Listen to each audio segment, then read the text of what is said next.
Hoy continuaremos con la parte de puertas dimensionales número 47, siguiendo donde dejamos prácticamente la temática del otro día.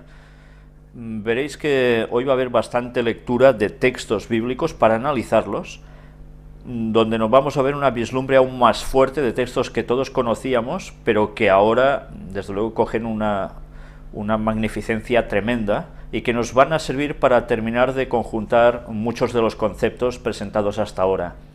Pero al final de la conferencia de hoy vamos a tener algo realmente muy interesante para mostraros. Mientras recordemos el concepto arriba-abajo, igualdad, lo que hay arriba, también abajo. Y recordemos esta palabra, Orión, también como gordo o grosura.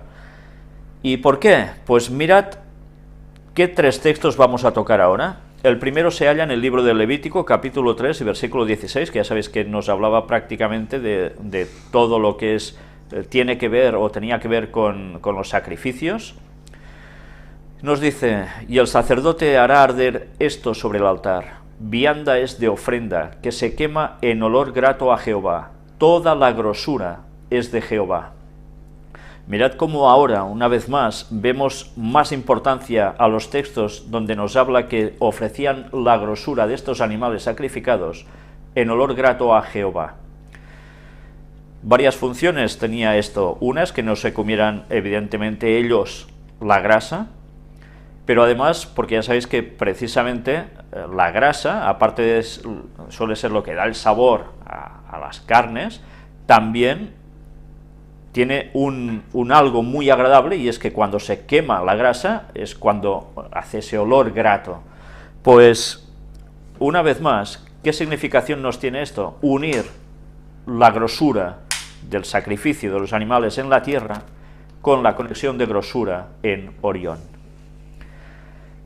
Un texto más de Levítico, esta vez el capítulo 4, versículos del 27 al 31, donde nos dice: si alguna persona del pueblo pecare por hierro, por equivocación, haciendo algo contra alguno de los mandamientos de Jehová en cosas que no se han de hacer, y delinquiere, luego que conociere su pecado que cometió, traerá por su ofrenda una cabra sin defecto, por su pecado que cometió, y pondrá su mano sobre la cabeza de la ofrenda de la expiación, y la degollará en el lugar del holocausto. Luego con su dedo el sacerdote tomará de la sangre, y la pondrá sobre los cuernos del altar del holocausto, y derramará el resto de la sangre al pie del altar. Bien, recordemos, antes de leer el siguiente versículo, el último, cómo precisamente alguien derramó su sangre a los pies del altar, y era el mismísimo Jesús en la cruz derramando su sangre por nosotros, lo que simbolizaba esos sacrificios que se hacían en el altar. Y el versículo 31 que nos dice: y le quitará toda su grosura, de la manera que fue quitada la grosura del sacrificio de paz, y el sacerdote la hará arder sobre el altar en olor grato a Jehová, así hará el sacerdote expiación por él, y será perdonado. Aquí había una correspondencia entre la grosura quemada como signo de aceptación de ese sacrificio por parte de Dios, y de la mismísima muerte de Cristo siendo aceptada como quien pagaría la remisión por nuestros pecados. Y ahora vemos el otro texto, Isaías capítulo 34, versículos del 1 al 8. Y este texto es realmente muy interesante. Acercaos, naciones, juntaos para oír, y vosotros, pueblos, escuchad. Oiga la tierra y cuanto hay en ella, el mundo y todo lo que produce. Porque Jehová está airado contra todas las naciones, e indignado contra todo el ejército de ellas. Las destruirá y las entregará al matadero. Mirad una vez más la significación ahora de sacrificio, pero no de Cristo, sino de la humanidad. Y vais a ver que precisamente este texto, por lo que nos va a decir después, no nos está hablando de un cierto periodo histórico del pasado, sino que realmente nos habla del día final, del día en que Dios terminará de dar la paga a cada uno lo que le corresponde. Y esa gente, los impíos que van a ser muertos, son considerados como entregados al matadero, tal como lo fue Cristo una vez. Ellos, por no aceptar a Cristo como tal, como su Salvador en sus vidas, pues terminarán así. Y los muertos de ellas serán arrojados, y de sus cadáveres se levantará hedor, y los montes se disolverán por la sangre de ellos. Y todo el ejército de los cielos se disolverá, y se enrollarán los cielos como un libro, y caerá todo su ejército, como se cae la hoja de la parra, y como se cae la de la higuera. Una vez más, nos vuelve a decir lo mismo. Habrá un día en que estas cosas sucederán. Los cielos se van a disolver, los cielos se enrollarán como un libro, como los de antes, no los de ahora que se abren, sino como tipo pergamino. Y todo esto será en el día final. Luego, la connotación sobre la higuera la vamos a tratar cuando tratemos precisamente de qué tema, de la fecha del retorno de Cristo. Pero sigamos leyendo. Porque en los cielos se embriagará mi espada. Bueno, ahora os he de anticipar algo que vamos a tratar no hoy, ni probablemente el próximo día en siguiendo esta conferencia, sino quizás el que vendrá después, o la que vendrá después, donde hablaremos a qué hace referencia cuando dice se embriagará mi espada. Evidentemente entendemos de que debido a las muertes que va a causar la venida de Jesús por segunda vez y su paga final, pues es como embriagar la espada de la sangre y de todo lo que va a causar. Pero esto nos está haciendo una referencia directamente a la constelación de Orión, porque Orión también tiene una espada. Todo eso lo vamos a ver en su momento y con unos detalles que creo que van a dejarnos perplejos. Pero sigamos, porque sigue diciendo: he aquí que descenderá sobre Edom en juicio, y sobre el pueblo de mi anatema. Llena está de sangre la espada de Jehová, engrasada está de grosura, de sangre de corderos y de machos cabríos, de grosura de riñones de carneros, porque Jehová tiene sacrificios en Bosra, y grande matanza en tierra de Edom. Una vez más, ¿os dais cuenta? Engrasada, de grosura. Y con ellos caerán búfalos y toros con becerros, y su tierra se embriagará de sangre y su polvo se engrasará de grosura, porque es día de venganza de Jehová, año de retribuciones en el pleito de Sión. Pues bien, aquí podríamos hablar de por qué menciona a estos pueblos en concreto. Todo esto también tiene su explicación, pero mejor que eso lo dejemos para otro momento. Ahora vamos a entrar precisamente en encontrar lugares que aparecen en la Biblia, textos que hacen referencia precisamente a esto, el lugar de Dios en el cielo y en la tierra. Vamos a ver uno de ellos. Primera de Reyes 8:43. Todo esto, ya veis, es una vez más el seguir diciendo lo de arriba abajo. Tú oirás en los cielos, en el lugar de tu morada, y harás conforme a todo aquello por lo cual el extranjero hubiere clamado a ti, para que todos los pueblos de la tierra conozcan tu nombre y te teman, como tu pueblo Israel, y entiendan que tu nombre es invocado sobre esta casa que yo edifiqué. Mirad una vez más cómo nos hace la relación cielo con tierra, lugar de la morada de Dios en los cielos, pero la casa edificada en su nombre en la tierra. Y Él siempre atento a las peticiones de las personas que se dirigen a Él, de todo corazón.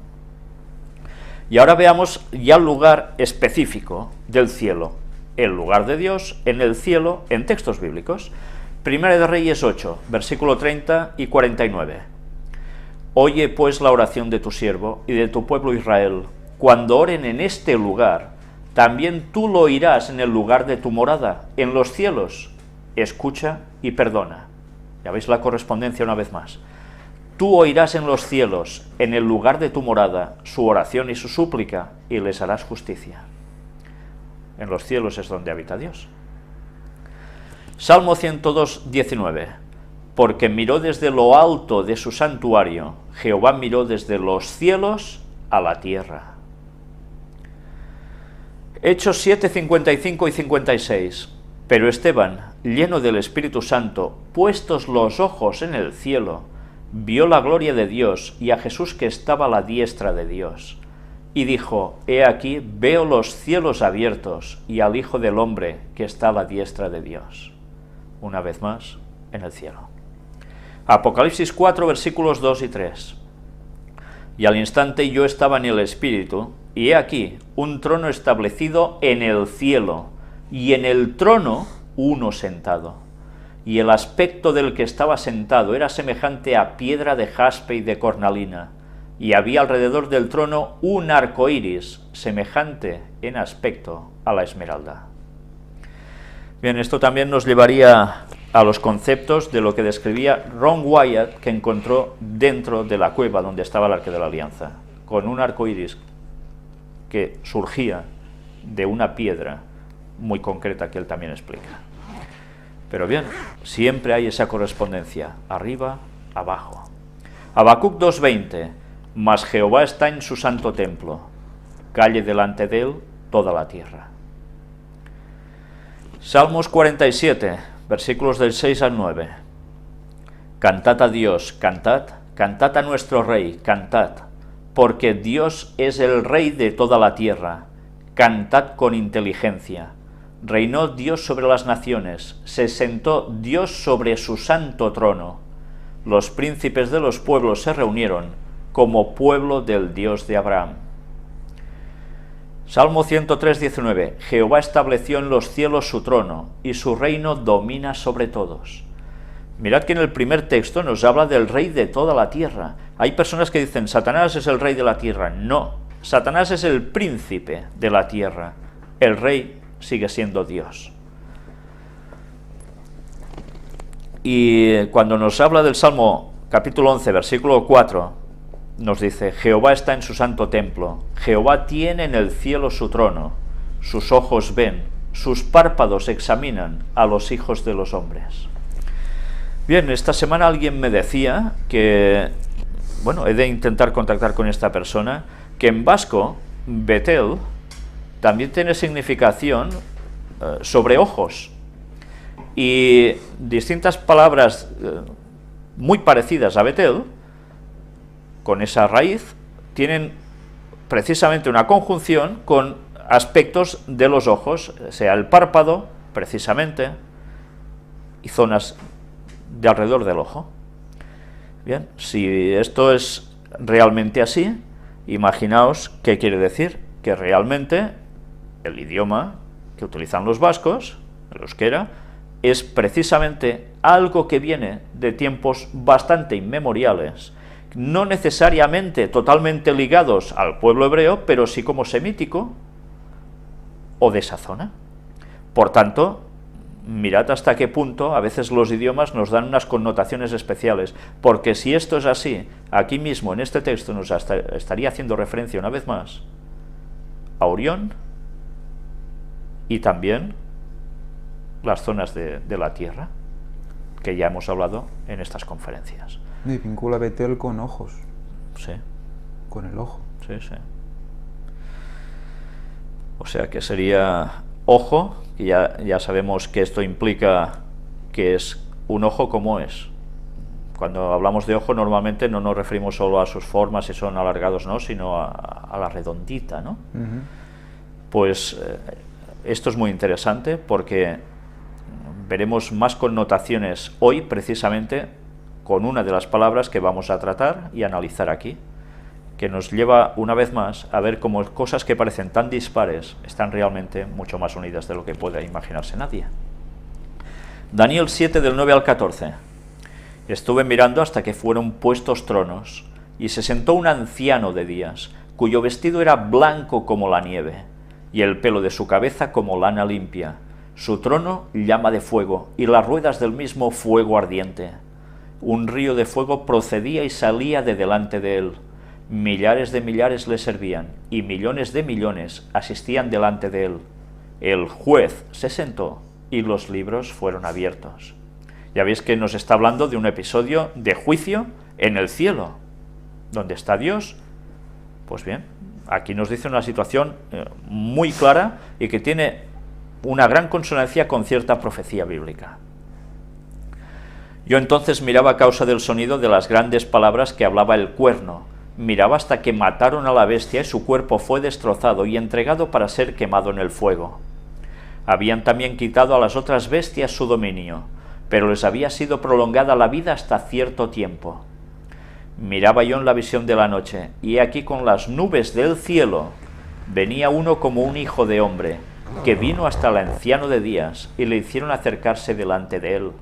Y le fue dado dominio, gloria y reino, para que todos los pueblos, naciones y lenguas le sirvieran. Su dominio es dominio eterno, que nunca pasará, y su reino uno, que no será destruido. Ya veis que aquí nos habla de Jesucristo, y nos habla también de Dios Padre, y todo en una connotación de juicio. Bien, pues ¿dónde está ubicado esto? En el cielo. Y allí algo estuvo pasando, y algo sigue pasando aún. Hebreos 8, 1 y 2. Ahora bien, el punto principal de lo que venimos diciendo es que tenemos tal sumo sacerdote, el cual se sentó a la diestra del trono de la majestad en los cielos, ministro del santuario y de aquel verdadero tabernáculo que levantó el Señor y no el hombre. Una vez más, nos ubica el lugar de la morada de Dios en los cielos, en este tabernáculo, que no es el que hizo el hombre aquí en la tierra, sino el original, el que está en el cielo. Salmos 82, versículos 1 y 6. Dios está en la reunión de los dioses, en medio de los dioses juzga. Bueno, texto que mucha gente puede decir, entonces hay muchos dioses. Terminemos de ver el resto. Yo dije, vosotros sois dioses, y todos vosotros hijos del Altísimo. Por tanto, todos somos dioses. Mirad si debemos conocer todo el resto de textos bíblicos para no caer en ciertos disparates. Dios tiene reunión con otros dioses. ¿Por qué les llama dioses? Son su creación, hechos a imagen también y semejanza de Dios, por tanto, son dioses. Y en medio de los dioses juzga. ¿Y esto dónde sucede? En el cielo. Ahora entenderéis también por qué, una vez más, la cultura griega nos habla de tantos dioses distintos alrededor de un dios central. Bueno, es una distorsión, una vez más, de la realidad. Las obras creadoras de Dios en personas humanas de otros lugares o de creación celestial, incluso ángeles, pueden ser denominados como dioses, aunque evidentemente ninguno es Dios en mayúsculas, porque ninguno tiene la facultad de crear ni de conocer el futuro, sino solo Dios. De hecho, esto habla del milenio. Estamos hablando del milenio, el momento que se juzgará y seremos jueces de los impíos, donde veremos, conoceremos la justicia de Dios y juzgaremos con Él, con Jesús. Claro. Por eso habla que estaremos entre ellos. Y claro, en el momento que somos transformados, ya no somos seres de carne. Por lo tanto, somos seres, como dice, ahora somos un poco inferiores a los ángeles, Sí, pero sí. luego seremos como ellos.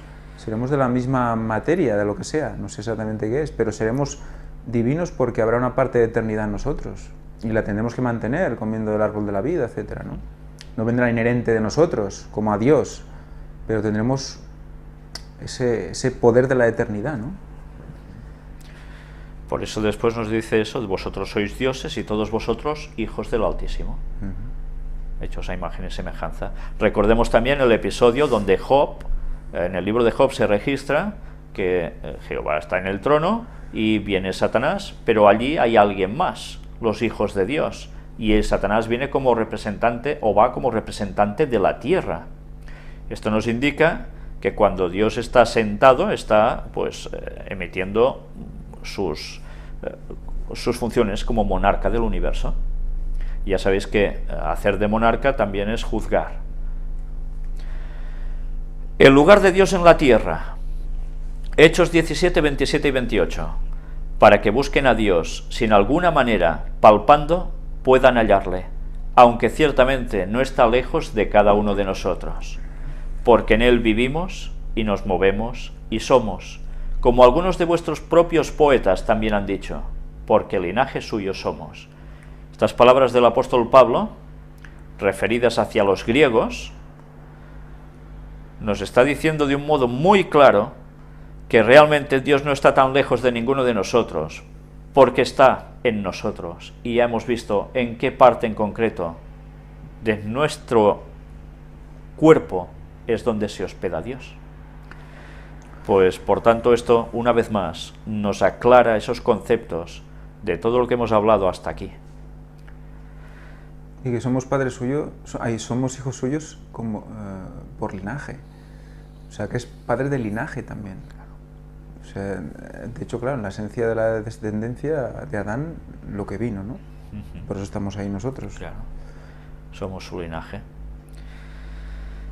Orión Oriente. Bien, ahora vamos a empezar una parte que es la que nos va a llevar a unas connotaciones realmente, creo que magníficas por poderlas conocer y que vale la pena que compartamos con todos vosotros. Ya de hecho, mirad la palabra Orión, Oriente, ya no hace falta ser muy listo para darse cuenta que aquí da una sensación de que hay algo parecido, ¿no? Miremos qué significa este. El este es uno de los 4 puntos cardinales. La perpendicular a la meridiana corta el horizonte en los puntos este y oeste. También recibe el nombre de Oriente o Levante. Se corresponde aproximadamente, aunque no exactamente, con el punto del horizonte por donde sale el sol. De ahí el nombre de Levante, zona donde el sol se levanta. Mirad cómo solo en este pequeño párrafo nos damos cuenta de que este tiene significación de oriente, pero además oriente tiene la significación que es por donde sale el sol, por donde se levanta el sol, levante. Y no solo esto, sino que además nos habla de que es la perpendicular a la meridiana donde corta el horizonte en los puntos. Bueno, ¿no estáis viendo en el dibujito de la derecha una estrella con muchas puntas, pero que la principal es como una cruz? Pues ahora iremos viendo más sobre todo esto. Etimología. La palabra este proviene del inglés antiguo east, el cual a su vez deriva del protogermánico austra, en alemán austra, osten, este, y este del proto-indoeuropeo aus, que significa aurora. El término oriente proviene del latín oriens, entis, participio activo de oriri, aparecer, nacer, indicando la dirección por donde sale o nace el sol y los demás astros. En español es común utilizar levante para referirse al punto ordinal, así como para hablar de la parte este del país, porque por ahí se levanta el sol. Ya sabéis, aquí diríamos es la zona de Valencia, ¿no? La costa levantina. Por ejemplo, la costa levantina o el levante mediterráneo. En la región patagónica se utiliza la palabra indígena cafuel para referirse al punto cardinal. Pues ya veis que las palabras tienen un origen, y cuando empezamos a ver el origen de estas palabras, nos da unas connotaciones que enseguida podemos aplicar a algo que, una vez más, no solo es cuestión de astros, porque estamos viendo que la cuestión de astros tiene que ver mucho, precisamente, con las cuestiones de Dios, incluso en su persona, con lo que ha hecho, hace y hará. La posición este suele tomarse como referencia para determinar en el diseño de carta astral el signo del zodíaco, que es ascendente, es decir, que asciende por el horizonte en el instante en el que ocurre un evento, como puede ser un nacimiento, la coronación de un rey, la elección de un papa, etc. Mirad cómo el plagio satánico se tiene que basar en algo. ¿Y en qué se basa? Pues, bueno, el zodíaco, la carta astral, y esa ascendencia, partiendo desde el punto este, por donde sale el sol. Luego veréis el porqué de todo esto. Aquí tenéis el mundo dividido en estos hemisferios, ¿no? Nosotros estamos precisamente en la parte que se corta el color y cambia de color, ¿eh? Justo allí. En el meridiano. Justo, justo. Análisis de palabras. Oriente, orientar, y mirad qué otra, origen. Vamos a analizarlas. Vamos a recurrir a mi viejo diccionario enciclopédico, que el día que vean a mi padre en la eternidad y se lo diga, se va a poner muy contento de haberme comprado esto. Orientación. ¿Qué nos dice de orientación también? Pues veamos. De orientar u orientarse. Localización del cuerpo en el espacio con desplazamiento hacia un punto dado. El órgano central de la orientación es el cerebelo. Ya veis si es interesante, en qué zonas nos estamos moviendo de nuestra cabeza, ¿eh? Orientación, bueno, puede tener, ya sabéis, actitud como de profesional, ¿no? Determinación de las aptitudes de un individuo para el ejercicio de una profesión u oficio. La técnica de la orientación profesional se funda principalmente en pruebas psicológicas, etcétera, etcétera. Y luego llegamos a oriental, de Oriente, perteneciente a la región de Oriente, natural de la provincia cubana de Oriente, perteneciente relativo a esta provincia, uruguayo, dícese del planeta Venus, porque sale por la mañana antes de nacer el sol. Una vez más, ya veis que ahora aparece aquí Venus, y del cual ya hemos hablado, que es donde Satanás coge su simbología tantísimas veces, y de allí la estrella de 5 puntas, y todas esas cuestiones. Pero ya veis que... Fíjate que sale antes que el Sol. Sí. Ya se mete en Venus porque sale antes que el Sol. Es como siempre, ¿qué va a suceder en la segunda venida de Jesús? ¿Quién va a venir primero? El falso. Pues juega lo mismo. Orientación, ¿eh? Ya lo veis, orientación tiene que ver con nuestro cerebelo, donde al lado que tenemos, allí muy cerca, pues la glándula pineal, ¿no? Por ahí, sí. Y además, todo esto nos lleva directamente a Oriente. Nos orientamos partiendo desde esa salida del sol, desde Oriente, del este. De hecho, el cerebelo está en la parte trasera, que es donde se supone donde que se ponía la piña. Donde se ponía la piña. Donde se supone que tienes que estimular para que la glándula pineal funcione. Te tenías que orientar, ¿no? Claro. Orientar es lo que vamos a ver ahora. Colocar una cosa en posición determinada respecto a los puntos cardinales. Determinar la posición de una cosa respecto de los puntos cardinales. Ahora esto que estáis leyendo veréis que justo al final de esta conferencia entenderéis lo importante que llega a ser esto. Señalar en un mapa o plano la dirección septentrional para situar todos los puntos del mismo. Luego nos va hablando de distintas cosas y ahora leemos Oriente. Y la descripción de Oriente es nacimiento de una cosa, mocedad o edad temprana del hombre, lugar de la tierra o de la esfera celeste, que respecto de otro con el cual se compara, cae hacia donde nace el sol. Viento que sopla de la parte de Oriente. Y después nos dice, brillo especial de las perlas, pero mirad en astrología, horóscopo o casa primera del tema celeste, punto cardinal del horizonte por donde nace el sol en los equinoccios. Una vez más, nos damos cuenta la correlación de estos temas de astrología, la cuestión de Satanás por el medio, mezclando las cosas de Dios, como siempre. Si Dios está por un lugar, Él se tiene que poner y mover por allí. Y ahora mirad origen, aquello de que una cosa procede, país donde uno ha nacido o arranca la familia o de donde una cosa proviene, ascendencia o familia, principio, motivo o causa moral de una cosa. De las coordenadas, en geometría, punto de intersección de los ejes coordenados, una vez más. Pues una vez vistas estas palabras y esos puntos tan común que tienen en unas con otras, Orión, constelación ecuatorial situada entre Unicornio y Tauro, de la cual forman parte las estrellas Betelgeuse y Rigel.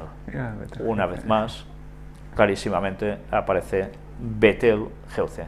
Sabéis, esta palabra, los historiadores, las personas de astronomía incluso, dicen de que realmente desconocen cuál es su verdadero origen y creen que puede tener ascendencia árabe, pero se desconoce exactamente qué significa. Desde luego, después de haber visto toda esta temática hasta aquí, una vez más entendemos que se llame Betel con la composición Geuce y que esté vinculada a Orión, con todo lo que hemos visto de esas comparaciones cielo-tierra, desde luego nos da una noción ya bastante por dónde va todo esto, ¿no? Pues ahora que hemos visto que todas estas palabras tan similares tienen un gran significado y nos dan muchísimas pistas, vamos a enlazarlo con varias cosas más. Ezequiel capítulo 43, versículos del 1 al 5. Son visiones que tiene Ezequiel, ¿eh? Me llevó luego a la puerta que mira hacia el oriente, y aquí la gloria del Dios de Israel, que venía del oriente, y su sonido era como el sonido de muchas aguas, y la tierra resplandecía a causa de su gloria.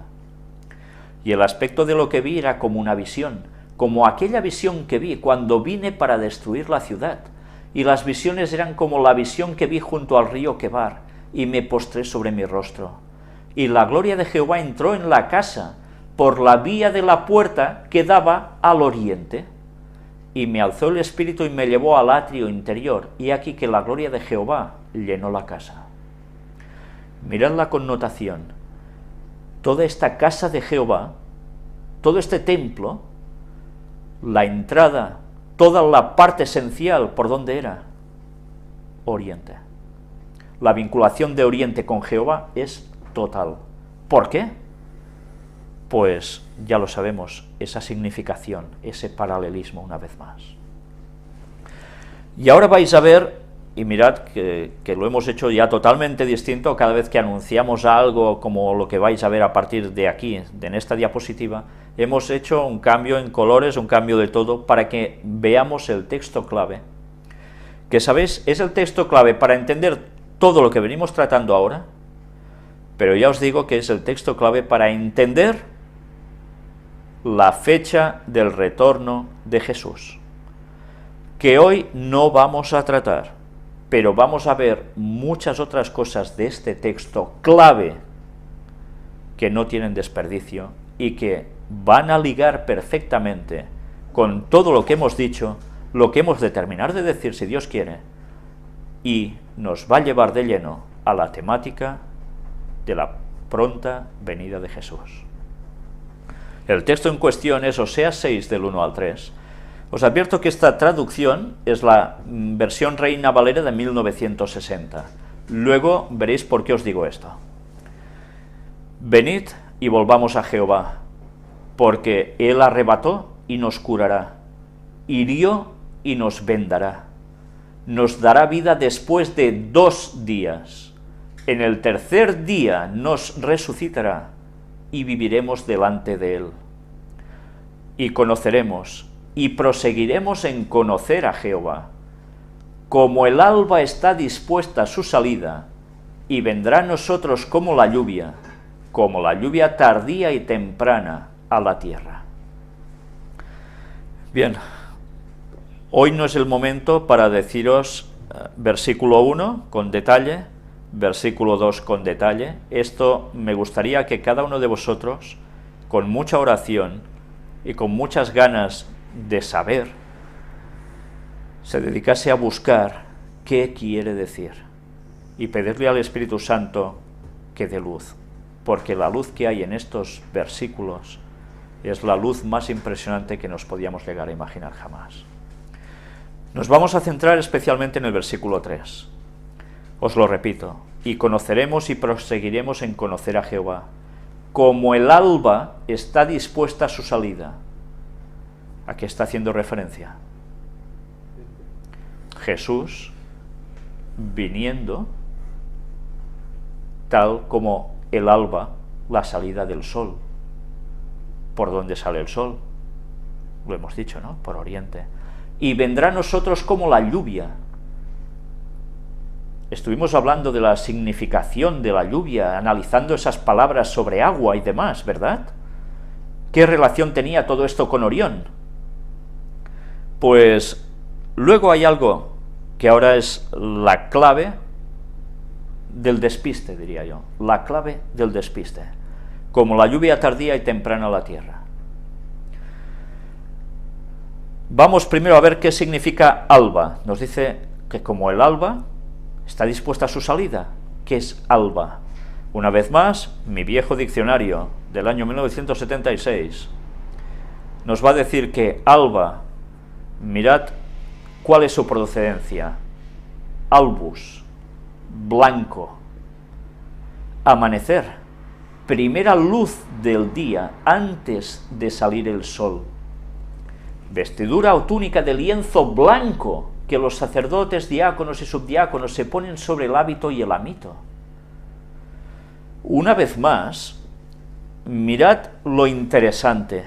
Por un lado, alba tiene la connotación de algo blanco, y además de amanecer, es esa primera luz del día antes de salir el sol, cuando aún es oscuro, ¡pum!, aparece esto. Jesús no se cambia antes de venir. Jesús se cambia antes de venir, ¿sí? Deja sus ropas reales, sacerdotales, y se las cambia con las ropas reales, de majestad, de rey. Y entonces viene.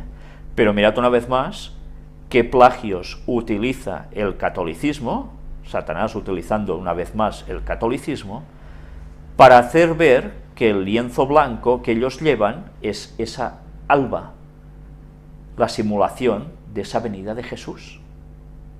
Ellos son esos sacerdotes, es la suplantación del papel de Jesús. ¿Eso es que vendrá de blanco Jesús? Jesús no vendrá vestido a topos. Mirad, ahora, como el alba está dispuesta a su salida, ¿a qué nos equivale? A venir desde Orión, desde el cielo a la tierra, que es desde Oriente, que es por donde sale el alba. Mirad que nos pone el conflicto de los siglos, y ahora tiene algo que ver lo que nos decía Ángel. En la página 698 nos dice, el escrito de Elena White, está describiendo el momento de la segunda venida de Jesús, visto desde aquí. Pronto aparece en el este una pequeña nube negra. No dice que es blanca, aquí dice que es negra, pero viene del este, viene de Oriente, de un tamaño como la mitad de la palma de la mano. Es la nube que envuelve al Salvador y que a la distancia parece rodeada de obscuridad. El pueblo de Dios sabe que es la señal del Hijo del Hombre. Si el pueblo de Dios sabe que es la señal del Hijo del Hombre, quiere decir que Satanás esto no lo podrá imitar. Porque si imitara esto, haría caer a los mismísimos escogidos. En silencio solemne la contemplan mientras va acercándose a la tierra, volviéndose más luminosa y más gloriosa, hasta convertirse en una gran nube blanca, cuya base es como fuego consumidor, y sobre ella el arco iris del pacto. Jesús marcha al frente como un gran conquistador. Ya no es varón de dolores, que haya de beber el amargo cáliz de la ignominia y de la maldición. Victorioso en el cielo y en la tierra, viene a juzgar a vivos y muertos. ¿Os dais cuenta de la connotación de venir como el alba por el este y al final se convierte en blanco? Mirad cómo los textos de Elena White nunca contradicen la Biblia, sino que sencillamente nos está lavando los ojos para que veamos todo lo que había allí en la Biblia. Por tanto, recordemos esto. ¿Qué sucede en la primera venida de Jesús, cuando nace en Belén? Una estrella de ángeles se mostró en el oriente, ¿verdad? ¿De dónde los siguieron los reyes, que se dicen los reyes magos, ¿no? Los magos de Oriente. La vieron desde el oriente y la siguieron. ¿Y qué va a suceder en la segunda venida de Jesús? La nube blanca. Dios, Jesucristo y sus ángeles se mostrarán desde el oriente. Una vez más, el paralelismo entre la primera y la segunda venida de Jesús, con las mismas connotaciones. De oriente a occidente, vamos a ver unas metáforas, unas similitudes. Jesús es equivalente al sol, sale desde el oriente, viene desde el este. La primera venida de Jesús, ¿cómo sucedió todo? ¿Cómo se desarrolló el Evangelio? La palabra se mostró a occidente, llegó a nosotros desde oriente. En oriente es donde nace Jesús, en oriente es donde hay el pueblo judío, es donde se hacen los cristianos, y desde allí se expande hacia nosotros, occidente, la palabra de Dios. Y en la segunda venida de Jesús se mostrará de oriente a occidente. ¿Será así la venida de Jesús? ¿Se mostrará de oriente a occidente? Lo estamos viendo, ¿no? Pues aún lo vamos a ver más. Mateo 24, versículos 26 y 27. Palabras de Jesús mismo. Así que si os dijeren, mirad, está en el desierto, no salgáis, o mirad, está en los aposentos, no lo creáis. Porque como el relámpago que sale del oriente y se muestra hasta el occidente, así será también la venida del Hijo del Hombre. Jesús nos lo estaba dando con una literalidad total y aplastante. Cuando aparecerá, vendrá por oriente, irá hacia occidente, y todo ojo le verá. Pero ya veis, Satanás, ¿qué va a hacer justo antes? Jesús mismo nos advierte. Hará la simulación de su venida, haciéndose pasar por el mismísimo Jesús. Pero como no tendrá la facultad de poder hacer exactamente esto en la dimensión en que Jesús mismo lo va a hacer, será necesario que haga apariciones en diversos lugares, Satanás, para simular la venida de Jesús. Y Jesús mismo dice, si te dicen que está aquí o está allí, no vayas, porque es que tú lo tienes que ver con tus propios ojos, como cuando hay un relámpago que va de oriente hasta occidente. Así va a ser mi venida. No hagas caso del que vendrá antes haciéndose pasar por mí. Pues Jesús nos lo estaba diciendo de un modo clarísimo. Y sabéis, la desgracia es que la mayor parte de denominaciones que se llaman cristianas, entre otras, que luego también veremos, están haciendo referencia a que todo esto de lo que estamos advertidos, de que vendrá Satanás de este modo, realmente no les va a colar del mismo modo a ellos. Ellos van a quedar confundidos por varias cosas, por no hacer caso a las profecías exactamente tal como las dijo Jesús. Pues bien, de aquí que podemos concluir que Jesús en su venida desde los cielos irá de oriente hasta occidente. Una vez más, volvemos al texto de Oseas 6 del 1 al 3, pero ahora además añadimos el 4 que dice, ¿qué haré a ti, Efraín? ¿Qué haré a ti, oh Judá? La piedad vuestra es como nube de la mañana y como el rocío de la madrugada que se desvanece. Mirad una vez más cómo habla de algo en concreto y nos mezcla el asunto líquido del agua. En el versículo 3 como lluvia, aquí como nubes rocío. ¿Y por qué todo esto? Mirad bien este texto, mirad sobre todo el versículo 3, donde dice, y conoceremos y proseguiremos en conocer a Jehová, como el alba está dispuesta a su salida, y vendrá a nosotros como la lluvia tardía y temprana a la tierra. Lo que vais a ver ahora es la versión Nácar Colunga, es otra versión de la Biblia, y mirad que nos dice el mismo texto. Vais a ver unas connotaciones distintas, que van a llegar a cambiar el significado básicamente de lo que un día vamos a tratar. En su angustia me buscarán, diciendo, venid y volvamos a Yahvé, Él nos curará, Él hirió, Él nos vendará, Él nos dará la vida en 2 días, y al tercero nos levantará y viviremos ante Él. Reconozcamos y apresurémonos a conocer a Yahvé. Como aurora está aparejada su aparición. Mirad que aquí utiliza aurora, no utiliza alba, que antes también hemos hablado de lo mismo, ¿eh? Que también servía para Oriente. Claro. Vendrá como lluvia impetuosa, como lluvia primaveral que riega la tierra. ¿No notáis nada distinto, especialmente aparte de la palabra aurora sustituyendo alba? Vendrá. ¿Y después? Lluvia impetuosa. Lluvia impetuosa. En el otro lugar no aparece lluvia impetuosa, sino que nos dice lluvia tardía y temprana. Y aquí nos dice después de lluvia impetuosa como lluvia primaveral que riega la tierra. ¿Cómo puede haber esta diferencia? Evidentemente una lluvia impetuosa en Oriente era precisamente las dos lluvias, la temprana y la tardía, que hacían que el grano cogiese y después que la cosecha se llenara. Entonces se podía segar.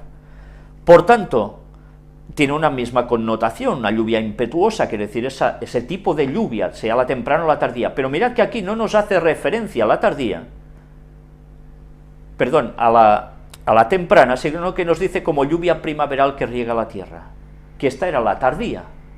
La de primavera era la tardía. No. Primavera es la primera del año, ¿no? No.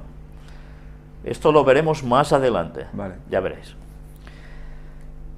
Mirad esta versión de 1977. Venid y volvamos a Jehová, porque Él ha desgarrado y Él nos curará, Él hirió y Él nos vendará. Nos dará vida después de 2 días, en el tercer día nos levantará y viviremos delante de Él. Una vez más digo, buscad estos 2 versículos tan a fondo como podáis, con mucha oración.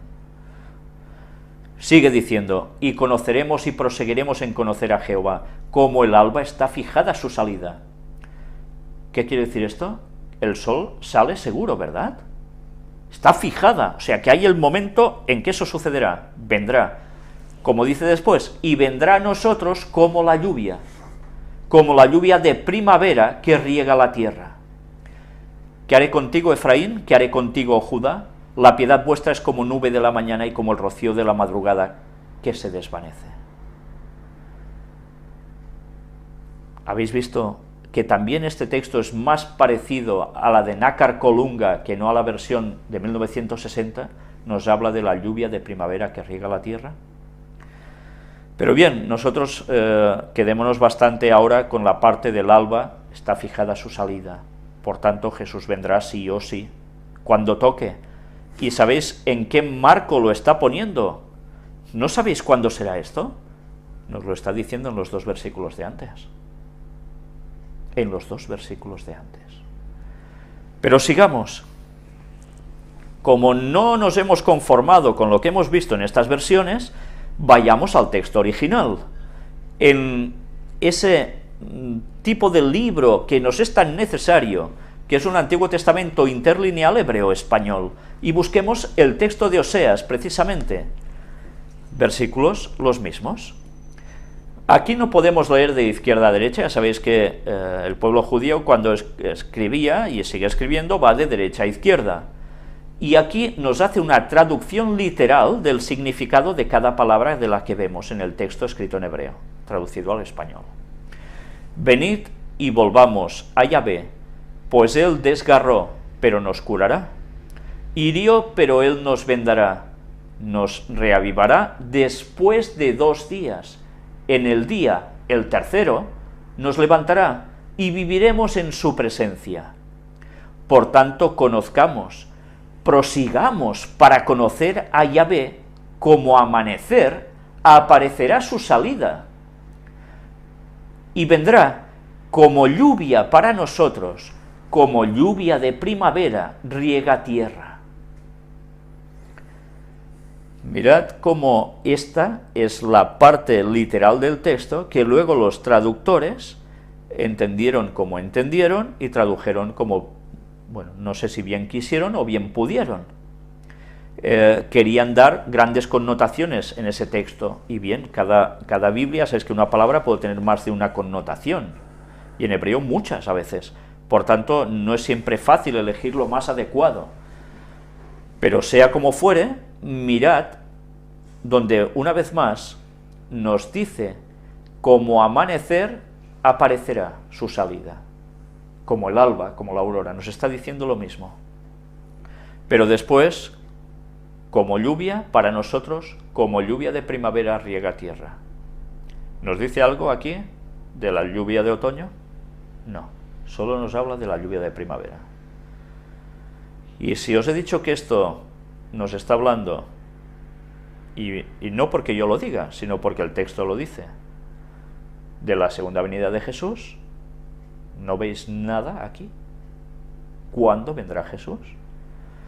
Pues bien, no voy a profundizar en esto hoy porque no toca, pero sí nos va a llevar todo esto a la concordancia Strong, una vez más, que nos es tan necesaria también, para entender los orígenes de las palabras, las raíces de esas palabras, de esas que hablábamos como lluvia. Y estas las tocamos cuando tratamos del Jordán, ¿os acordáis? De Jerusalén, etcétera, etcétera. La raíz es yará, fluir como agua, colocar o lanzar, especialmente una flecha, disparar, apuntar, destacar como si señalando con el dedo, enseñar, asaetear, ya sabéis que una saeta es una flecha, abatir, arrojar, derribar, dirigir, echar, enseñador, enseñar, erigir, flechero, hundir, instruir, lluvia, maestro, manifestar, mostrar, poner, saciar, seña, tirar. ¿Y qué connotación tiene todo esto aplicado al texto? Lluvia sería igual a yará, significa disparar flecha. Pero solo la segunda palabra lluvia. La segunda, que es la clave de Es todo. la clave, hay dos lluvias, dice, vendrá la lluvia, bueno, será como lluvia primero, que simplemente a esa lluvia, si le miramos, ¿va a salir la explicación de la primera lluvia? No, ya no. La primera lluvia, es agua, simplemente te describe la manera en que va a venir. Pero luego la segunda palabra lluvia sí que es yará, y ahí sí que le pone toda la connotación, todo el detalle de cómo será esta lluvia. Claro, si viene él y viene asaeteando y viene señalando con el dedo diciendo, tú y tú sois mi pueblo, y tú y tú no lo sois. Está disparando sus flechas. Ya es sí o sí. Es que... ¿Y por qué hemos de coger la connotación de disparar flechas? ¿Solo por esto? Lo que es la constelación de Orión, sino un guerrero. Un cazador. Claro, es un cazador. Pues bien, Job 38, versículos 12 y 13. ¿Has mandado tú a la mañana en tus días? ¿Has mostrado al alba su lugar? Para que ocupe los fines de la tierra y para que sean sacudidos de ella los impíos. Esto es un diálogo que Job tiene con Dios y Dios le dice esto a él. Y lo que le está diciendo es que pone la palabra alba,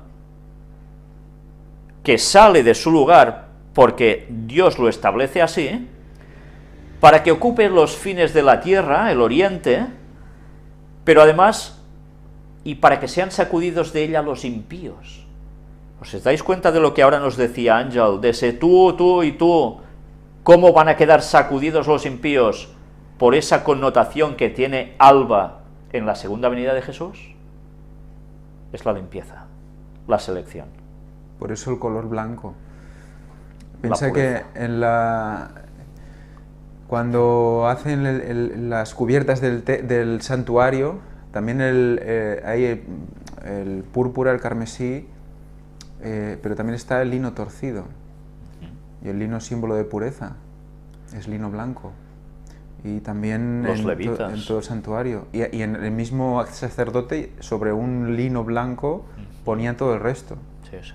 Ponía el efod, y bueno, el efod sí. Incluso hasta los calzoncillos eran así. Sí, sí, sí. O sea, que realmente nos estaba dando ya una connotación que iba mucho más allá de lo que hasta ahora íbamos pensando. Todo hace referencia al lugar del trono de Dios, viniendo desde Oriente, desde Orión. Por tanto, alba es equiparable a la salida del sol por Oriente. Desde ese punto los impíos serán sacudidos. la segunda venida de Jesús será desde el oriente, desde Orión, y así se mostrará la tierra. ¿Y de origen hablarás? Más adelante, Vale. sí, en su momento. Ahora mientras, ya veis que es la palabra que nos queda colgada, ¿eh? Vale. Luego veréis por qué y dónde lo vamos a asociar también, pero no hoy. Esta noticia la he recibido precisamente hoy, y diréis, ¿qué tiene que ver esto con lo que estamos tratando aquí? Instalada estatua de Cristo en la montaña de los querubines en Siria. Esto lo vamos a mostrar mañana en la conferencia que vamos a hacer sobre el repaso de noticias de actualidad en relación con la profecía, pero no voy a entraros en detalles ahora al respecto. Es una estatua que se va a hacer, bueno, que ya está hecha, ya se ha montado, y ahora lo que me interesa de aquí es precisamente lo que vais a ver subrayado. Nos habla de las creencias islámicas, y mirad qué nos dice, porque esto es un monumento que se ha hecho para unificar, ¿verdad? En plan ecumenismo, para variar. Mirad lo que ahora nos dice, que esto puede ser el símbolo de la paz en todo Oriente Próximo, tanto para musulmanes como judíos y cristianos que pueden haber. Cristo es para todos. Todo el mundo musulmán también espera la segunda venida. Debe acaecer en la mezquita de los omeyas, donde, dicho sea de paso, yacen los restos de Juan el Bautista. En el Islam se considera que precisamente Jesucristo descenderá en el alminar blanco de la mezquita de Isa Bey, y entonces tendrá lugar la salvación de la humanidad. La imagen de la segunda venida es el símbolo de las tres religiones monoteístas. Queremos que el nombre de Cristo detenga el derramamiento de sangre en Siria, y nuestra escultura seguramente es en el mundo la única escultura no del pasado sino del futuro.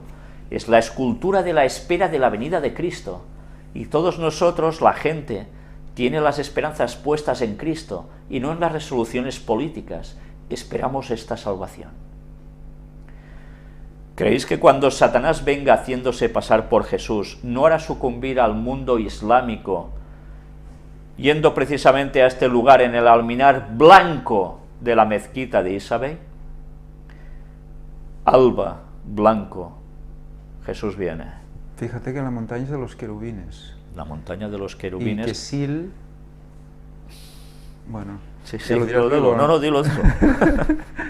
Kesil quería decir justamente en Siria, los dos querubines, que era un monumento a no sé qué, no recuerdo qué, pero es que curiosamente en Siria, la montaña de los querubines, que ponen la venida como el reflejo de Orión, otra vez aquí. Porque dicen que los querubines es creencia judía, es creencia cristiana, pero es creencia también islámica.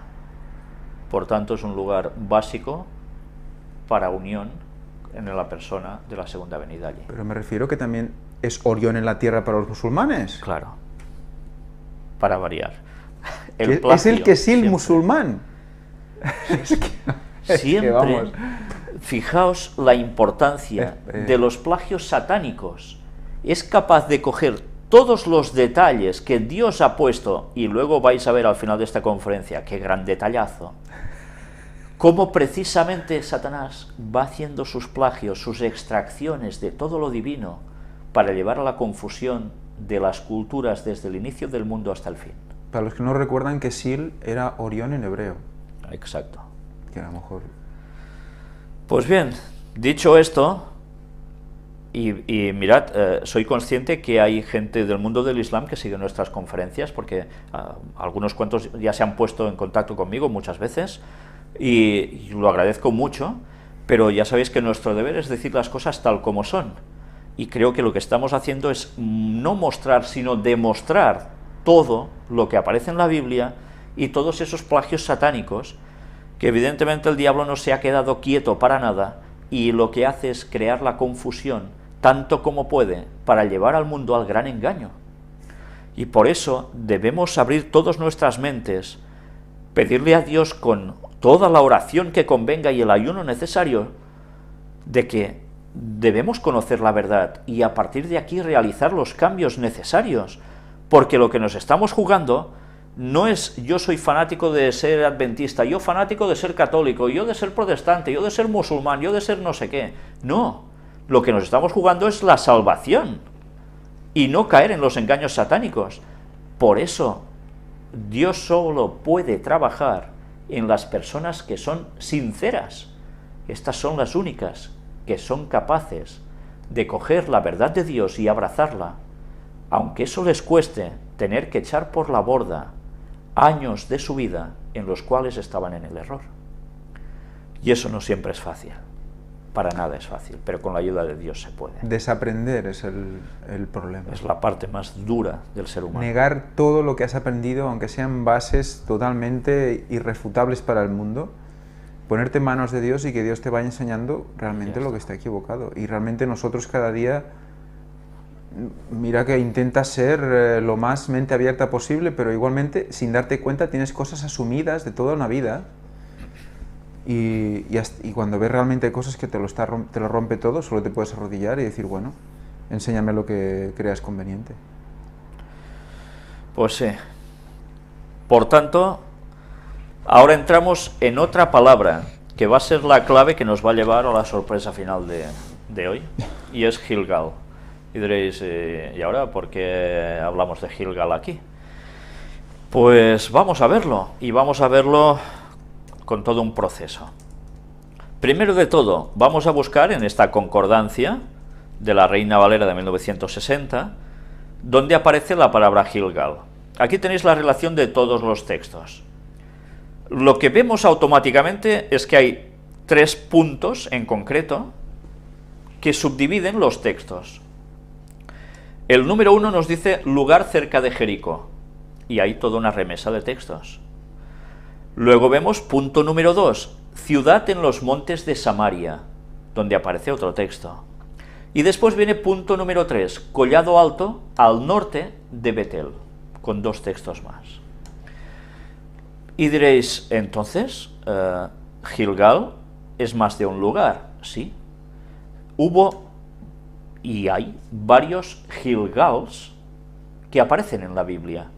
Y a veces es difícil precisar qué secuencias de lo que nos narra la Biblia acontecen en un lugar o en otro. Dependiendo de varios factores, más o menos se puede determinar. Pero no es fácil.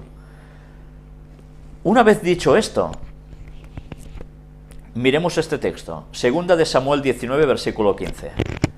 Volvió pues el rey y vino hasta el Jordán, y Judá vino a Gilgal para recibir al rey y para hacerle pasar el Jordán. Aquí estamos viendo un texto donde nos relaciona bastante Gilgal con Jordán, y además para recibir al rey.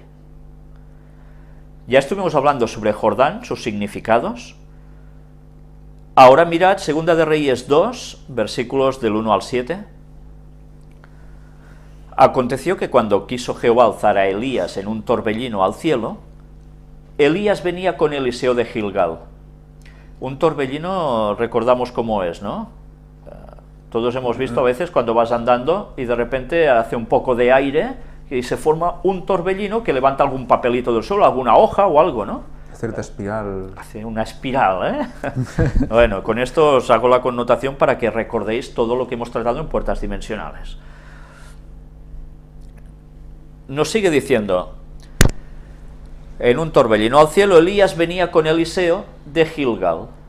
Y dijo Elías a Eliseo, quédate ahora aquí, porque Jehová me ha enviado a Betel. Y Eliseo dijo, vive Jehová y vive tu alma, que no te dejaré. Descendieron pues a Betel. Mirad, la relación, Gilgal, descienden a Betel. Y saliendo a Eliseo, los hijos de los profetas que estaban en Betel, le dijeron, ¿sabes que Jehová te quitará hoy a tu señor de sobre ti? Y él dijo, sí, yo lo sé, callad. Y Elías le volvió a decir, Eliseo, quédate aquí ahora, porque Jehová me ha enviado a Jericó. Y él dijo, vive Jehová y vive tu alma, que no te dejaré. Vinieron pues a Jericó. Y se acercaron a Eliseo los hijos de los profetas que estaban en Jericó y le dijeron, ¿sabes que Jehová te quitará hoy a tu señor de sobre ti? Él respondió, sí, yo lo sé, callad. Y Elías le dijo: te ruego que te quedes aquí, porque Jehová me ha enviado al Jordán. Y él dijo: vive Jehová y vive tu alma, que no te dejaré. Fueron pues ambos. Y vinieron 50 varones de los hijos de los profetas, y se pararon delante, a lo lejos. Y ellos dos se pararon junto al Jordán. Y el texto sigue, versículos del 8 al 13. Tomando entonces Elías su manto, lo dobló y golpeó las aguas, las cuales se apartaron a uno y a otro lado, y pasaron ambos por lo seco. Cuando habían pasado, Elías dijo a Eliseo: pide lo que quieras que haga por ti, antes que yo sea quitado de ti. Y dijo Eliseo: te ruego que una doble porción de tu espíritu sea sobre mí. Él le dijo: cosa difícil has pedido. Si me vieres cuando fuere quitado de ti, te será hecho así, mas si no, no. Y aconteció que yendo ellos y hablando, he aquí un carro de fuego con caballos de fuego apartó a los dos, y Elías subió al cielo en un torbellino. Viéndolo Eliseo clamaba: Padre mío, carro de Israel y su gente de a caballo. Y nunca más le vio, y tomando sus vestidos lo rompió en dos partes. Alzó luego el manto de Elías, que se le había caído, y volvió, y se paró a la orilla del Jordán. Bien, a veces para identificar todos estos lugares es conveniente tener unos mapas cercanos para ir consultándolos. Y sabéis, aquí os he hecho la connotación, o mejor dicho, os he hecho un indicio un poco remarcado sobre el torbellino, el carro de fuego, con caballos de fuego que apartó a los dos. Todo esto ya lo tratamos en su momento. Esa expresión que utiliza Eliseo aquí, de Padre mío, carro de Israel y su gente de a caballo. Está hablando de su padre. ¿De quién está hablando? Como su padre en la fe espiritual, bueno, claro, que era Elías. Sí. Pero además dice carro de Israel y su gente de a caballo, porque había sido un líder total de la nación de Israel. Pero además esto también tiene otra connotación. Padre mío es Dios. Y carro de Israel y su gente de a caballo, pues es como vinieron a buscarle a él, a Elías, con ese torbellino, que no esos carros de fuego con caballos de fuego. ¿Entendéis? Era un paralelismo. Elías estaba representando a Dios entre su pueblo y haciendo los prodigios necesarios entre todos. Y todo esto ya habéis visto dónde sucede. Gilgal, pasan por Betel, por Jordán, siempre unas zonas concretas. Es al este de Jericó esto, ¿eh? Sí, señor, al este de Vuelve Jericó. a pasar al este de Jericó. Sí. Y eso debe ser cerca de donde Josué atravesó también. Por supuesto, porque es prácticamente la misma zona. Porque el Jordán termina en el Mar Muerto, Sí, sí, sí. no continúa. Y todo eso es una zona no sumamente extensa. Es que ahí se supone que se bautizó Jesús, Ahí se estamos. supone que descendió el Espíritu Santo, y si además hubo un ascenso, pues ahí, bueno, puerta a saco, ¿no? Totalmente. Elías se fue desde esos lugares hacia arriba, al cielo. Muy bien. Otro Y texto. por cierto, se volvió a parar el Jordán en el mismo sitio, o cerca del sitio donde pasaron, donde también se abrió el Jordán, Sí. para volver a pasar Josué. Era una repetición de la historia prácticamente para dar unas lecciones muy claras al pueblo. Vale. Amós 5, versículos del 4 al 8 nos dice: pero así dice Jehová a la casa de Israel: buscadme y viviréis, y no busquéis a Betel, ni entréis en Gilgal. Ya veis estos dos nombres que ahora nos están sonando, ¿eh? Ni paséis a Berseba, porque Gilgal será llevada en cautiverio y Betel será deshecha. Buscad a Jehová y vivid, no sea que acometa como fuego a la casa de José y la consuma, sin haber en Betel quien lo apague. Los que convertís en ajenjo el juicio y la justicia la echáis por tierra. Buscad al que hace las Pléyades y el Orión, y vuelve las tinieblas en mañana, y hace oscurecer el día como noche, el que llama las aguas del mar y las derrama sobre la faz de la tierra. Jehová es su nombre. Mirad cómo en 4 versículos nos está juntando unos nombres claves. Por un lado Betel, por otro lado Gilgal, por otro lado también tenemos Pléyades y por otro Orión. Todo esto ¿con qué connotaciones? Nos dice, en este caso Amós hablaba profecías sobre su pueblo, el pueblo como siempre estaba haciendo el tonto, para variar, y ¿qué les está diciendo Dios? Pues no os fijéis en estos lugares así, como lugares ya tan sagrados, porque os habéis apartado de la verdad, del camino de lo justo. ¿Y qué dice? ¿Dónde nos debemos fijar entonces nuestra mirada? En las Pléyades y el Orión, el que las hace, que es capaz de hacer eso, volver las tinieblas en mañana. Cuando venga Jesús por segunda vez con el Padre y todos los ángeles del cielo, vendrá en una oscuridad total. ¿Y qué va a suceder? Que luego esa nube que parece negra se va a convertir en blanca por la gloria que hay allí, viniendo Dios, con toda la gloria del cielo. Por tanto, las tinieblas pasarán a ser mañana, luz, y hará oscurecer el día como noche, porque esto es lo que va a suceder justo cuando Jesús vuelva. Y esto tiene una connotación especial de la cual también hablaremos cuando tratemos de la fecha del retorno de Jesús. Y sabían algo de Betel, porque, lo que decías tú antes, sabían algo de Betel, porque no busquéis a Betel. En Betel había algo que les atraía tanto, que les desviaba de la visión del Dios verdadero. Por lo tanto, había algo en Betel que les... No sé si era el nombre de Dios o algo parecido, pero algo había en Betel o en Gilgal que adoraban más que a Dios. Que les hacía coger más el símbolo, el reflejo, sí, que el tipo, que el original. Y luego veremos, y yo ahora entiendo ahora, por qué les dice esto de Gilgal y Betel. Claro. Luego, una vez más, nos dice el que llama las aguas del mar y las derrama sobre la faz de la tierra. Antes hemos visto también en Oseas 6.3, ¿no? Como la lluvia ¿qué es? Claro, es el agua del mar que se evapora, que va en las nubes y finalmente vuelve a descender sobre la tierra. Ya, y además que se habla de cómo las olas ocuparán el mar, ocuparán la tierra. O sea que también hace referencia a la venida de Cristo, al oscurecer el día como noche, y también habla de cómo las islas se marcharán, se irán, quedarán sumergidas por el agua. Por lo tanto, también es un texto paralelo a la explicación de Mateo o de Lucas. Sí. Es totalmente de la segunda venida de Jesús. Y termina diciendo, Jehová es su nombre. Por si fuera poco. ¿Y por qué ahora hago una remarcación especial en decir Jehová es su nombre? Vinculado con Pléyades, Orión, segunda venida, derramamiento, agua. Ahora hemos dicho que todo esto tenía una connotación con otros dos nombres que había arriba, Betel y Gilgal. Quedaos con estos nombrecitos en la cabeza, y uno en especial, que no es ningún nombrecito, sino que es Jehová, que es su nombre.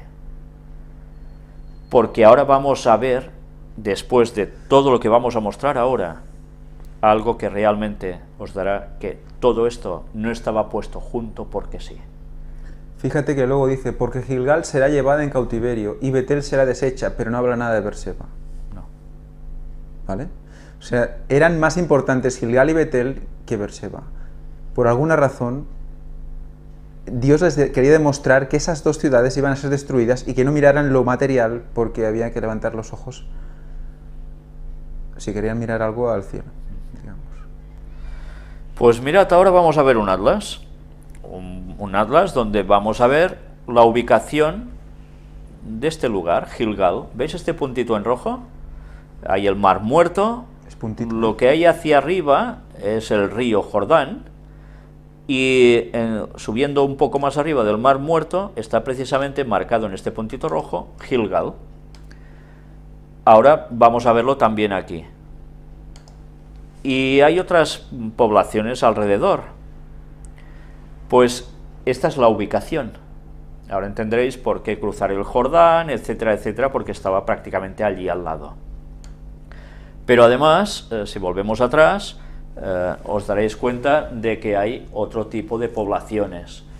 Entre ellas, si miráis un poco a la izquierda del puntito rojo, no el primer punto negro, sino el segundo, nos habla de Betel, ¿verdad? Más abajo tenemos a Belén. Es para que os situéis.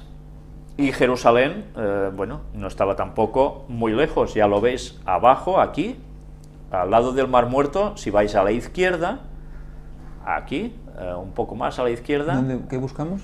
Jerusalén. Ahí, Jerusalén, donde tienes aquí. la flecha, está ahí. Jebús, Pues los jebuseos. Jebús, que eran los habitantes antiguos de Jerusalén, los jebuseos, a los cuales el rey David pues les conquista la ciudad.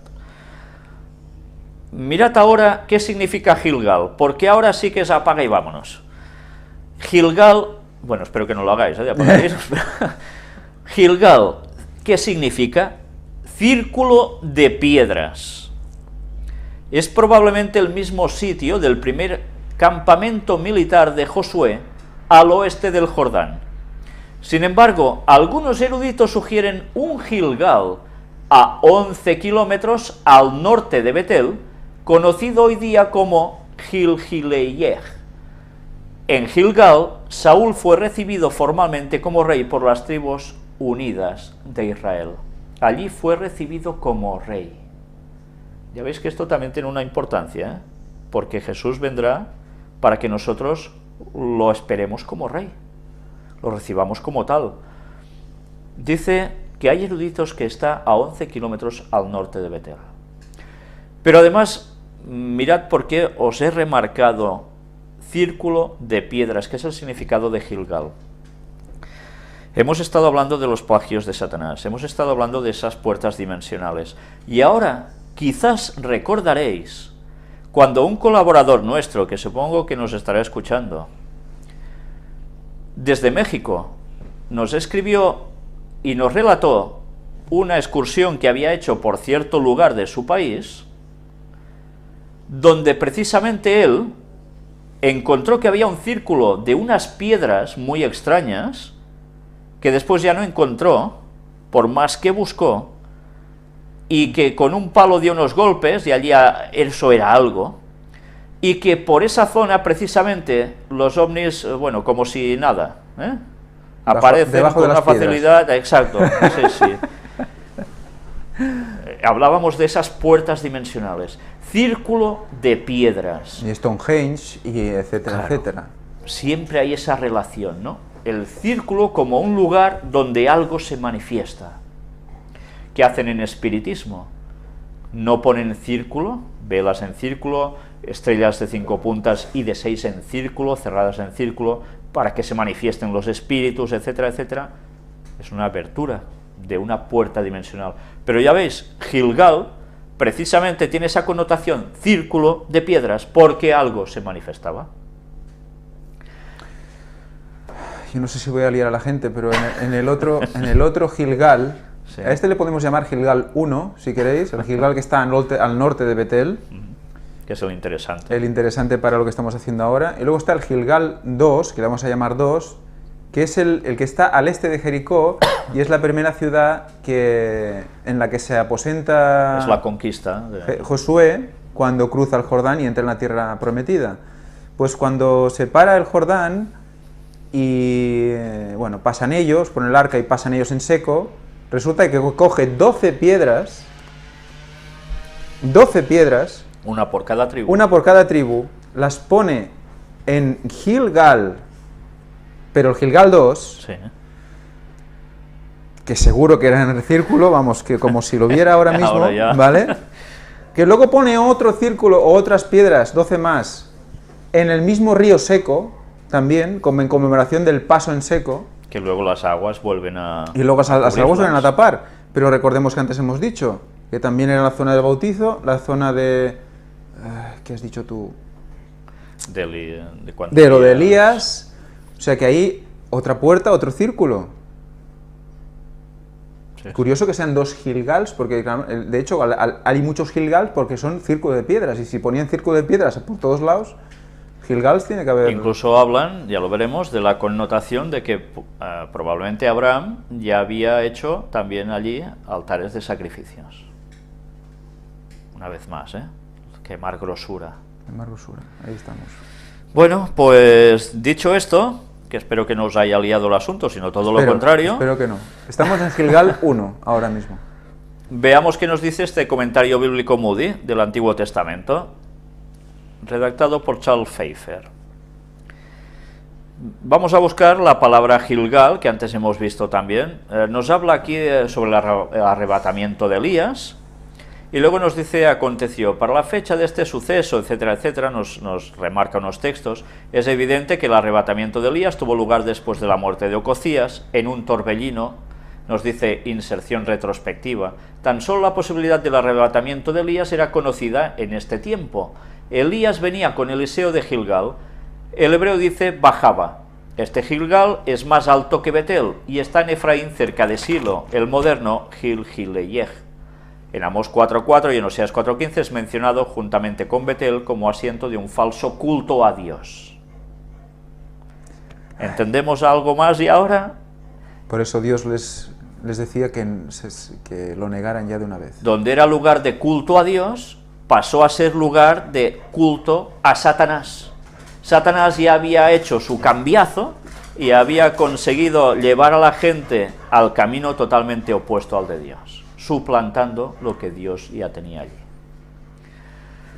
Nuevo comentario bíblico, nos vuelve a hablar también de Elías y Eliseo, van al Jordán. Nos habla de Gilgal, evidentemente no la que estaba situada en el valle del Jordán cerca de Jericó, sino otra cerca de Betel. No la 2, sino la 1. Descendieron a Betel. Sanda supone que estaba cerca de Baal-Salisa, bien en Kirbet Sarisiyeh, nos dice 25 kilómetros al norte de Lida, o en Kef Tuelt, 28 kilómetros al norte de Lida, y sugiere que Gilgal era Gil-Gileyeg, a 11 kilómetros al oeste de Kereth Tult. El relato parece indicar que el Señor había dado a conocer su plan no solamente a Elías, sino también a Eliseo y a los hijos de los profetas. Ya veis que una vez más, ahora nos vuelve a situar este Gil-Gileyeg a 11 kilómetros. Está a 11 kilómetros de todos lados. Sí, sí. Pues, ¿qué aparece ahora aquí? En este Western Palestine, que ya veis qué curioso emblema tiene, del cual hemos hablado en distintas conferencias. Esto no es nada nuevo, es del año 1838, si no recuerdo mal. Vamos a ver que nos aparece también la palabra Gilgilia, que es Gil-Gileyeg. Y ya veis que el nombre va cambiando dependiendo del tiempo también, ¿no? Y ahora vamos a entrar en esta enciclopedia bíblica, traducida totalmente automático, estaba en inglés, se traduce al español, y nos hace referencia a Gilgal. Bien, aquí nos habla un poco de lo que hemos dicho ya sobre el nombre, donde aparece Gilgal de Josué, la 2. Que es la 2. Luego nos va hablando de más cosas, el famoso santuario en Gilgal, esto debemos tenerlo presente, algo se hacía allí, ya lo veis. Sigue hablando, todo esto os lo paso despacio porque si queréis leerlo después de teniendo las imágenes en casa, pues perfecto. Nos vuelve a hablar de Betel, la conjunción con Gilgal, ya veis, Gilgal por Betel, y bueno, sigue haciendo mención a Gil-Gileyeg, no está lejos de Silo, y después nos dice también a Gilgal por Gerizim, otro lugar, bueno, en fin. Aquí tenéis toda la historia al respecto para que podáis buscar detalles. Otros Gilgals, ya veis, hay más. Y eso sí, cerca del Jordán. Aquí tenéis el mapa donde aparece, no sé si lo veis, esto es algo actual ya, extraído de internet, donde vemos que está marcada Gil-Gileyeg, que es esto de aquí, que es la actual Gil-Gilia. Y abajo, no sé si os dais cuenta que verticalmente, si vamos hacia el sur, encontramos Betel. Pues bien, aquí tenéis además coordenadas, etcétera, de ese lugar. Ahora nosotros vamos una vez situados con Gilgal y que estas cosas extrañas pasaban en estos lugares llamados Gilgal, y nos centramos en uno en concreto y ya veréis luego por qué, nos vuelve a llevar a que arriba como abajo, reflejo de Orión. Pues bien, ¿recordáis esta imagen que ya mostramos en su momento, donde las montañas de la zona, entre ellas esos sombreados que causan vistas por satélite, forman en hebreo ciertos nombres bíblicos? Pues entre ellas está, ya lo sabéis, Luz, que era Betel, también aparecía Efraín, Hashem, nombre de Dios. Pues bien, Jerusalén lo veis indicado a la derecha, ¿eh? O sea, ahora, si lo viésemos en comparativa con los mapas que hemos visto antes, es como si hubiésemos cogido el mapa y lo hubiésemos hecho caer hacia el lado izquierdo. Sí, el norte está a la izquierda aquí. Exacto. Por tanto,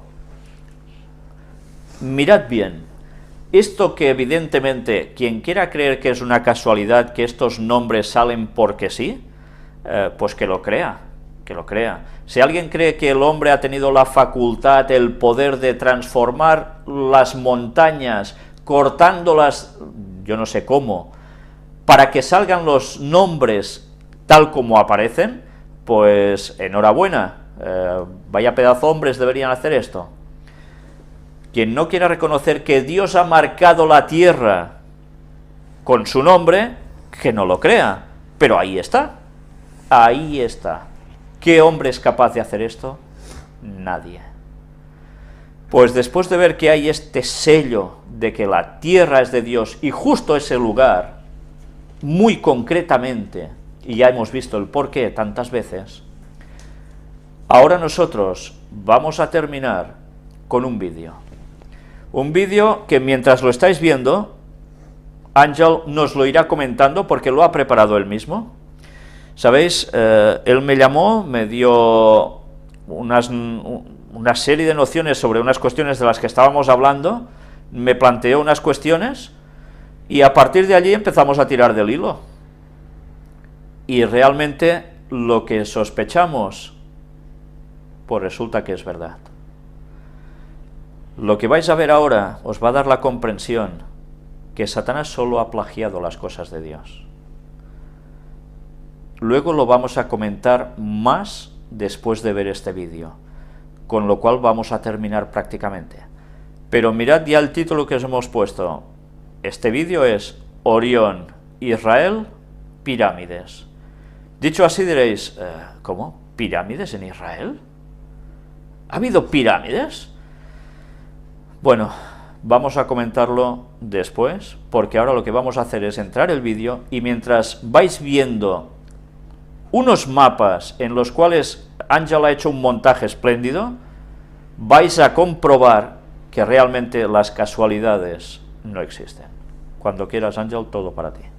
Bueno, voy a intentar, vamos a parar un momento para preparar el vídeo, pero voy a intentar coordinarme con la sala y porque no tiene sonido lo tendré que ir comentando yo. Hablas de la sala de conferencias virtual, lo digo por los que esto no lo están siguiendo, no lo seguirán en directo.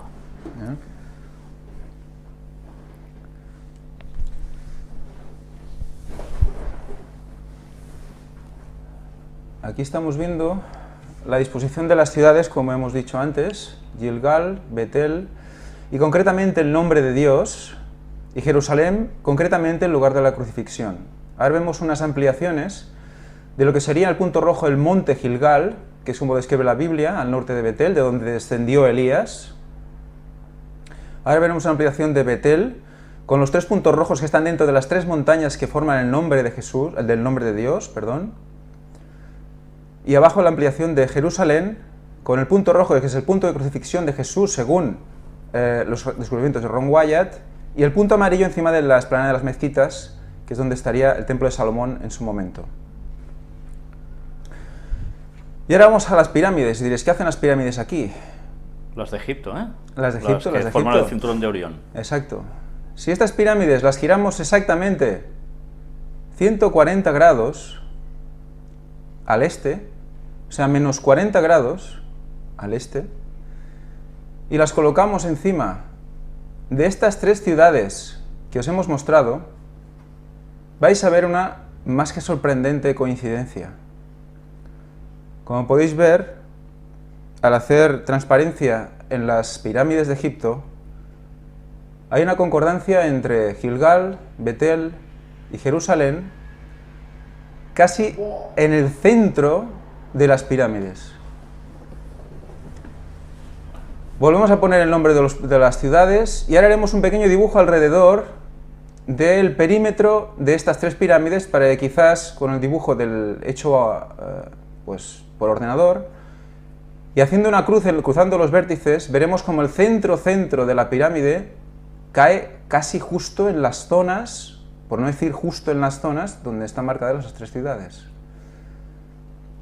Si seguimos aplicando la inclinación que hemos visto de 140 grados y nos quedamos sobre todo con la última, el lugar de la crucifixión, vamos a ver que coincide exactamente con la inclinación desde el punto de la crucifixión hasta el punto donde estaba el templo de Salomón. Y justamente en la parte derecha del templo, que es la entrada del templo, que es donde estaba el qué en el atrio, el lavacro y el altar de sacrificio, que simboliza a Jesús.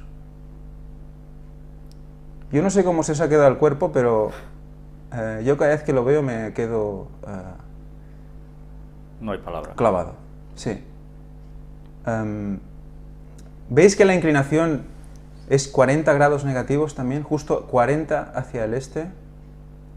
Es un nombre más que bíblico, el número de Dios también. ¿Qué es la imitación? Creo que ahora lo tenemos bastante claro. Pues nada.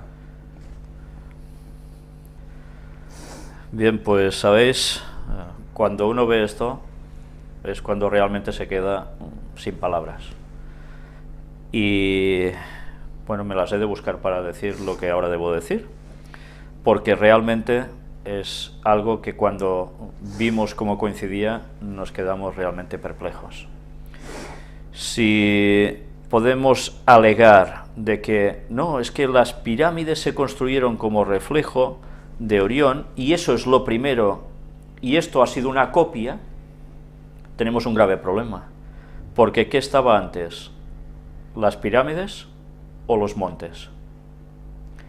Cuando vemos el monte donde aparece el mismísimo nombre de Dios, ya no digo el de Betel y los demás, sino el mismísimo nombre de Dios, montañas de unos 900 metros de altura, que son cordilleras, que es una serie de montes seguidos, que no es solo una montañita y ya está, donde hace ese sombreado en el cual se muestra el nombre de Dios, y vemos como todo superpuesto encaja a la perfección con la disposición de las estrellas del cinturón de Orión. ¿Quién pensamos que estaba plagiando? ¿Quién? Desde luego, si esa coincidencia en esos lugares es así, ahora entenderéis, y es lo que vamos a tratar en la próxima temática, por qué Dios eligió Jerusalén como su ciudad. Que evidentemente algo ya sucedió allí muchos años atrás, antes de los jebuseos, cuando había un sacerdote del Dios Altísimo llamado Melquisedec. Salem, lo que fue Jerusalén.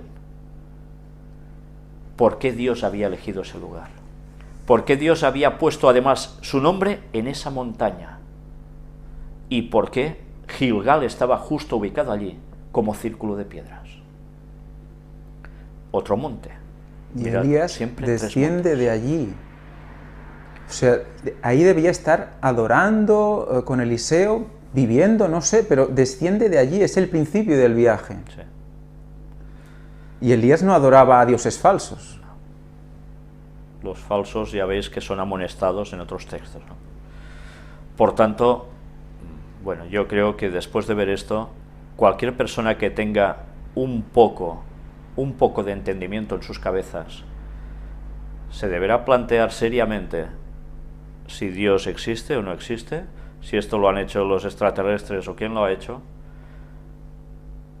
que los egipcios venían de donde venían o no venían, y darse cuenta después de analizar todo lo otro que hemos presentado, que solo hay una explicación lógica, coherente y absoluta, únicamente indecible, incontrarrestable, que es que Dios ha hecho las constelaciones, Dios tiene su trono en Orión y ha hecho el reflejo en la tierra, donde precisamente se muestra una vez más que, tal como decía Jesús, hágase tu voluntad, como en el cielo, así en la tierra. Porque así va a ser finalmente cuando todo quede consumado en la segunda venida de Jesús. Su voluntad arriba, su voluntad abajo, definitivamente y por todas.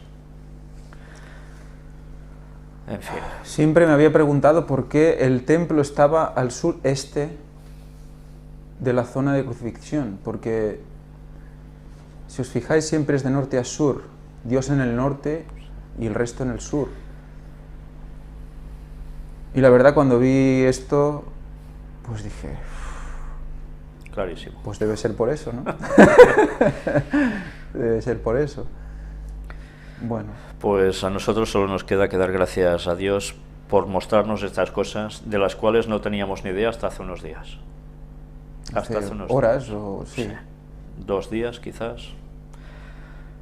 ¿Sabéis? Cuando el Espíritu Santo trabaja y hace entender cosas, desde luego el ser humano solo puede hacer que darle gracias, porque no podemos hacer otra cosa. Y la verdad es que esperamos que todo lo que estamos mostrando aquí abra los ojos a tantísima gente que quiere creer en otras cosas que no son ciertas, o que creen cosas que no son ciertas pensando que son correctas, que si Anunnakis, que si en fin, religiones distintas, que si creencias. La Biblia es la Biblia, y estamos demostrando continuamente cómo todo lo bíblico no falla para nada, y Dios nos está advirtiendo. Y sabéis, vuelvo a hacer una incidencia clara, a remarcar el texto de Oseas 6 del 1 al 3. Ahora que hemos visto todo esto durante estas últimas conferencias, y sigo diciendo, analizad ese texto, porque allí nos dice cuándo volverá Jesús. Todo esto que estamos mostrando coge toda la significación del mundo. ¿Sabéis? No podíamos hablar de la segunda venida de Jesús, de la fecha de la segunda venida de Jesús, hasta que antes no mostrásemos ciertas cosas. Gracias a Dios, ahora nos ha mostrado muchas cosas que nos eran necesarias para poder presentar este tema. No sé los días que podremos tardar en presentarlo, porque antes nos gustaría terminar de ampliar esta temática con una serie de detalles que aún nos van a dar un más grande vislumbre. Pero desde luego quizás el momento se está acercando. Y esto ya no son bromas, porque quiero decir, y os lo he de decir claramente, nos quedan pocos años para el retorno de Jesús. Si nos está dando esta luz, ahora por algo es. En fin, por mi parte nada más. No sé si Ángel quiere añadir algo. Creo que la imagen ya por sí sola vale más que mis palabras. Pues por tanto, espero que al menos todo esto sirva para que adventistas y no adventistas, que sean personas sinceras, eso es lo esencial, reconozcan a Dios como su creador, su redentor, que pagó el pecado por nosotros y el que nos va a venir a buscar dentro de poco, pero que pide algo de nosotros, y es la santificación. Y nos debemos preparar porque nos quedan muy pocos años para ese momento. Va a venir lo peor que nos podemos llegar a imaginar a partir de, bueno, casi ya. Y por tanto, si queremos estar con Dios y no sufrir esos flechazos en esas decisiones que nos aparquen a nosotros y nos dejen aquí, pues debemos consagrarnos al Señor. No queda otra. En fin, pues sencillamente os dejo con que, si Dios quiere, vamos a proseguir la temática dentro de unos días, y aún hay esta temática quizás para 2, 3 conferencias, no lo sé. No sé si mientras Dios irá mostrando más cosas, pero la verdad, nosotros cada semana nos quedamos más maravillados de lo que Dios está mostrando. Que Dios os bendiga a todos. Igualmente.